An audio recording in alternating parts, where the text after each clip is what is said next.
Guys आपके पास ना कोई भी बाइक हो, आपने कभी ना कभी थोड़ा सा जब बाइक पुराना हो जाता है उसके बाद में आपने नोटिस किया होगा कि इंजन के पास में यानी इंजन के अंदर से एक टिक टिक करके साउंड आता है जो कि बहुत ज़्यादा इरिटेटिंग होता है। और उसके बाद में बाइक का जो परफॉर्मेंस है वो उतना ज़्यादा अच्छा नहीं होता है।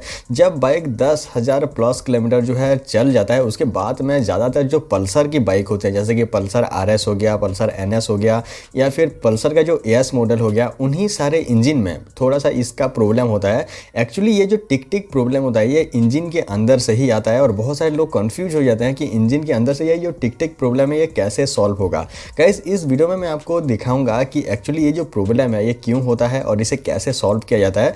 बस इस वीडियो में इन्हीं सारे जो भी काम होगा ये सारे के सारे काम जो है प्रोफेशनल तरीके से होगा, तो आप इसे अपने से ट्राई मत कीजिएगा। बट इस वीडियो में आप देख लीजिए, बेसिक आइडिया आप ले लीजिए कि ये जो टिक टिक साउंड है ये एक्चुअली होता क्यों है और इसका जो कैसे हम सॉल्व कर सकते हैं। तो चलिए ये जो साउंड है इसको मैं सुनाता हूँ और आपको दिखाता हूँ कि इसको कैसे सॉल्व किया जाता है।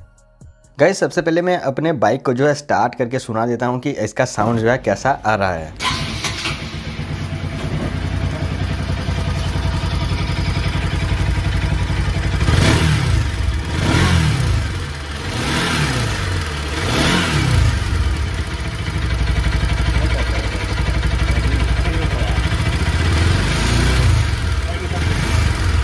यहाँ पे आप सुन पा रहे होंगे कि इंजन के अंदर में बहुत ज़्यादा टिक टिक करके साउंड जो है आ रहा है। इसको जो है फाइंड करने का प्रॉपर तरीका ये है कि यहाँ पे एडजस्ट के जो आउटटेक है वहाँ पे आपको एक कपड़ा जो है रख देना है, यानी उसको थोड़ा सा बंद कर देना है कुछ इस तरीके से। उसके बाद में आपको इंजन के जो प्रॉपर जो साउंड है वो आपको सुनने को मिलेगा। तो यहाँ पे आप सुन सकते हो कि यहाँ पे जो टिक टिक साउंड है वो किस तरीके आ रहा है। तो हम इसे खोलते हैं और इसका जो प्रॉब्लम है उसको क्या है फाइंड करके उसका जो सोल्यूशन है उसको निकालते हैं।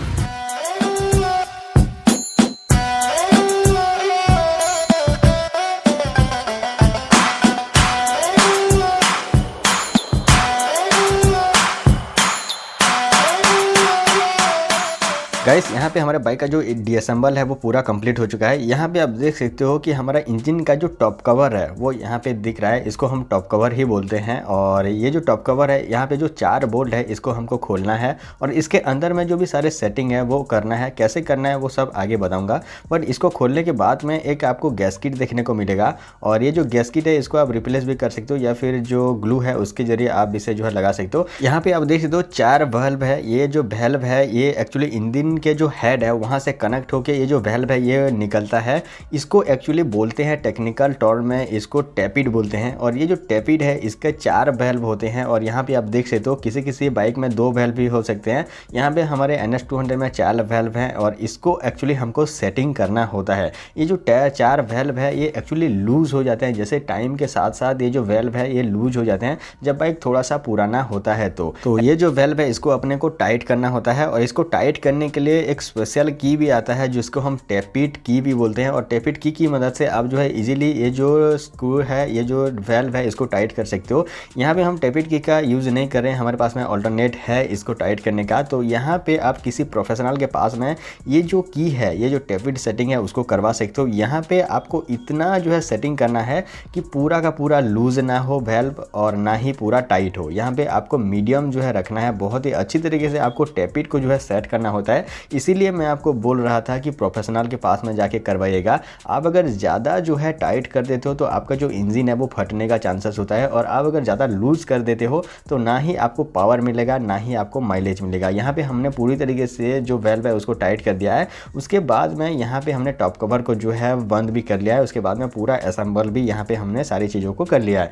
यहाँ पे असेंबल करने के बाद में मैं आपको दिखाऊँगा इसका जो साउंड है वो कितना चेंजेस हुआ है और माइलेज में और पिकअप में तो थोड़ा सा आपको चेंजेस देखने को मिलेगा ही। तो यहाँ पे इसका साउंड सुन लेते हैं।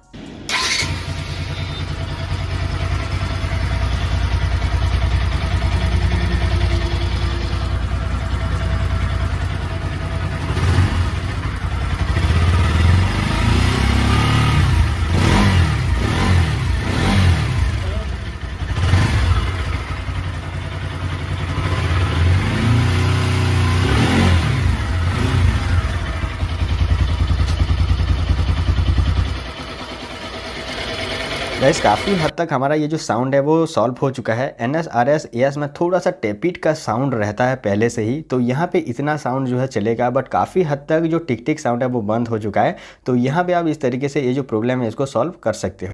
तो गाइस आपने देखा कि बाइक का जो टिक टिक इंजन साउंड है उसको कैसे सॉल्व करते हैं। इसे आप खुद से ट्राई मत कीजिए, मैं फिर से बोल रहा हूँ, इसे आप किसी प्रोफेशनल मैकेनिक के पास में जाके ट्राई कीजिए। आप टेपिट साउंड इसमें आ रहा है बोलेंगे तो आपका जो टेपिट साउंड प्रॉब्लम है वो सेटिंग कर देगा। ये ऐसा नहीं कि आपको बजाज के बाइक में होता है, ये सारे जो भी बाइक होते हैं जैसे कि हीरो का हो गया, होंडा का हो गया, बजाज का हो गया, जो भी सारे मॉडल के बाइक होते हैं, सारे बाइक में आपको जो टेपिट सेटिंग है उसको करना होता है। तो डेफिनेटली आपके बाइक में अगर टिक टिक साउंड आ रहा है तो ज़्यादातर केस में वो टेपिट का ही प्रॉब्लम होता है। तो आप चाहो तो उसे सेटिंग कर सकते हो। गाइस वीडियो पसंद तो प्लीज़ लाइक कर दीजिए और हमारे चैनल को सब्सक्राइब कीजिए। कोई भी सवाल या फिर सुझाव है तो नीचे कमेंट कर सकते हो। Thanks for watching guys, thank you.